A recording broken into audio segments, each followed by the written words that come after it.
may nakatanungan na ako. Yay, ano ba yung mga lessons na natutunan niyo sa loob ng bahay ni Kuya? Yes. Sa akin, syempre, kailangan marunong kang makisama and kailangan may paninindigan ka talaga. Okay, Ibe? Ikaw naman, Kasi Ibe. naman, responsibility. Be responsible to actions and words. Yun. Akin naman to, respect. So, Respeto, respeto. Respeto. Yun talaga. Okay. Ikaw naman, Jen. Ano naman ang mga advice niyo sa mga future na sasali ng mga housemates natin? siguro maging friendly and magpakatotoo lang. Just be yourself.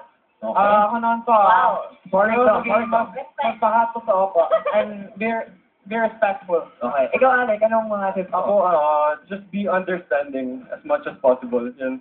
Ayun naman. Pero nalalapit, alam mo Kim, nalalapit na ang big night na mangyayari on July 7. Alex, please invite everyone to watch the PSF at the big night. Of course, on behalf of the team housemates, in-invite namin kayo na manood ng Pinoy Big Brother Teen Edition 4 BFF at the Big Night ngayong Sabado na, July 7 sa Malolos, Bulacan Convention Center. Speaking of the big night, ito naman ang isang big performance mula sa isa ng mga talaga namang love ni Kuya. The ultimate multimedia star, Miss Donnie Gonzaga, mga kapamilya. Watch it! Roll down the red carpet and open the curtain